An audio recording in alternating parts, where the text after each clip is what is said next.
O TH Entrevista dessa semana convidou Daniel Fortes, presidente do Conselho Regional de Farmácia, para conversar com a gente sobre os avanços do tratamento contra HIV/AIDS, não é isso, Daniel? Conta pra gente essa boa notícia. Olá, tudo bem, Tayane?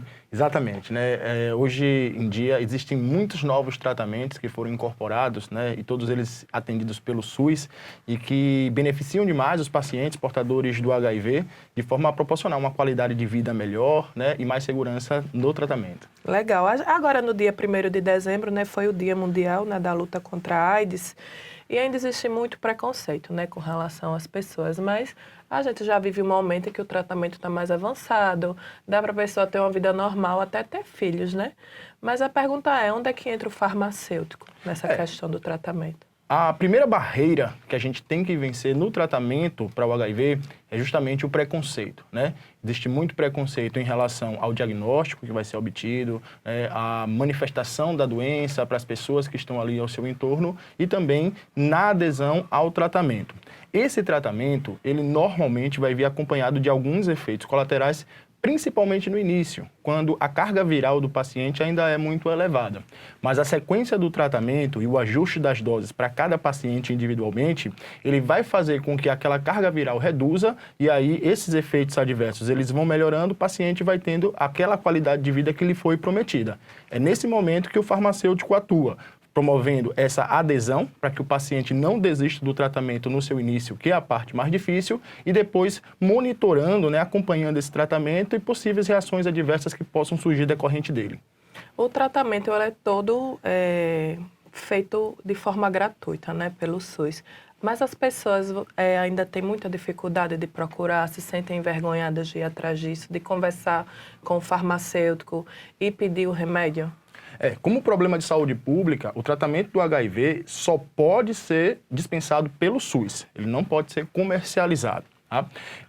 Como eu falei, essa barreira aí do preconceito faz com que as pessoas elas tenham receio em procurar um diagnóstico correto. Quando diagnosticado, né, quando identificado a presença do vírus, iniciar o tratamento o quanto antes, aumentem muito a chance de que aquela viremia, né, aquela carga viral daquele paciente, ela seja reduzida aos chamados níveis indetectáveis e também intransmissíveis, né? Ou seja, onde o paciente não apresenta mais no sangue o vírus, mas ele também não consegue transmitir esse vírus para outras pessoas.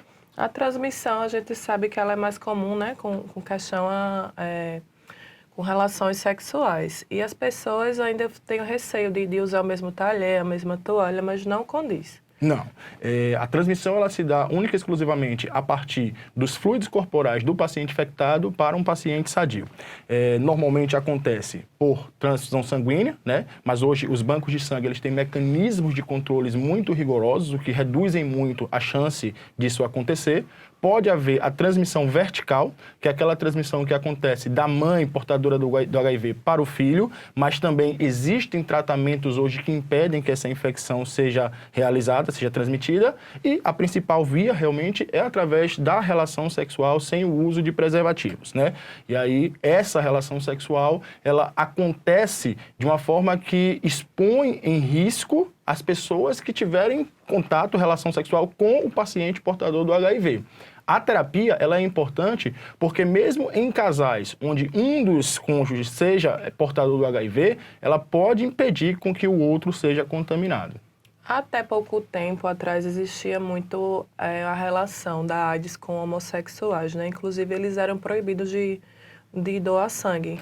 Isso foi mudado, né? Agora os homossexuais já podem ser doadores de sangue comuns e essa questão de estar relacionada à AIDS a eles mudou um pouco, né, com as estatísticas, que a gente percebe que não são os homossexuais os maiores transmissores.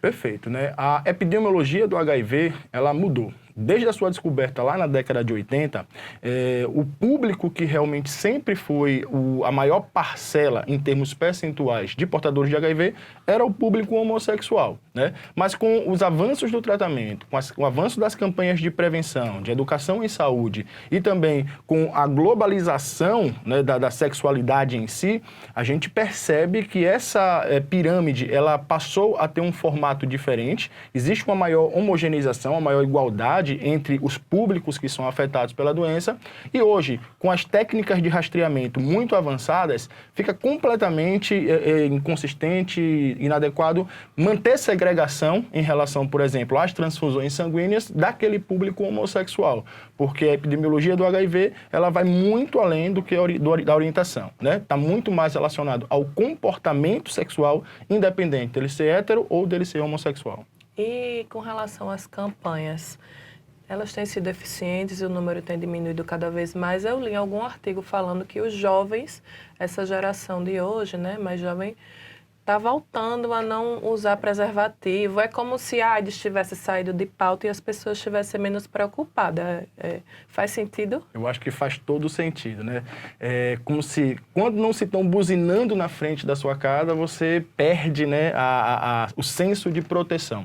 E, na verdade, o que a gente tem observado é isso aí. A AIDS, ela não diminui os seus casos. É o que nós chamamos já de doença endêmica, né? A previsibilidade na manutenção dos novos casos anuais de AIDS, ele vem se mantido de certa forma constante ao longo dos anos. O que nós temos hoje, né, é um maior mascaramento da doença por consequência da efetividade do tratamento, né? As pessoas portadoras do HIV, elas conseguem hoje realmente ter uma vida absolutamente normal. A gente não pode falar em cura porque o vírus, quando ele se instala no organismo, ele tem distribuição em todo o corpo humano, né?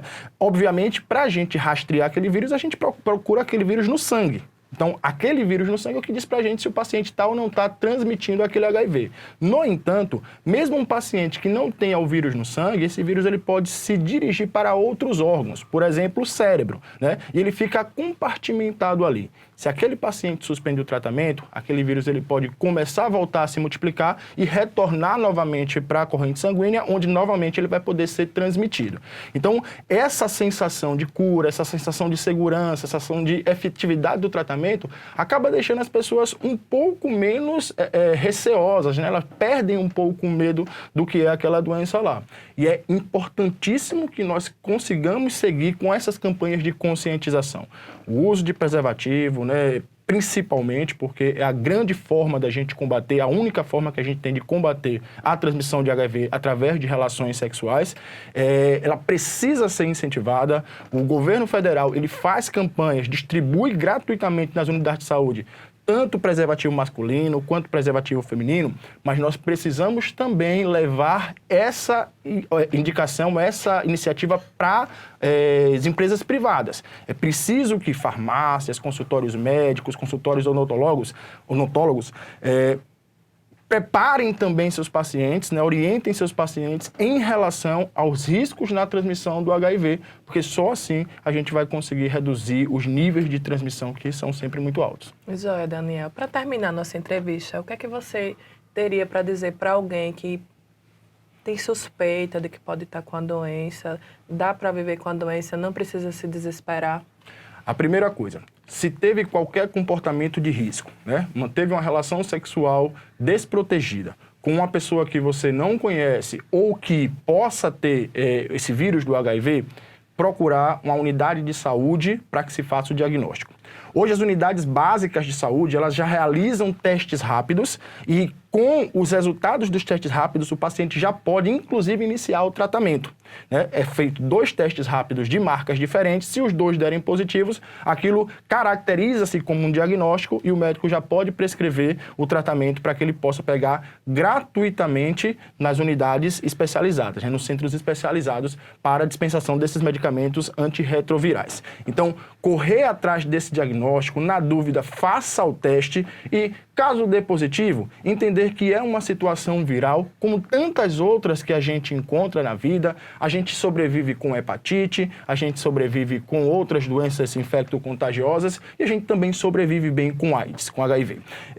Ter o tratamento como prioridade na sua vida. Assim como qualquer doença, a hipertensão, o diabetes, vão haver limitações, mas essas limitações elas não impedem que o paciente tenha uma vida saudável que possa aproveitar de todos os benefícios dela. Bacana, obrigada, Daniel. E fica aí a dica. Esse foi o TH Entrevista dessa semana.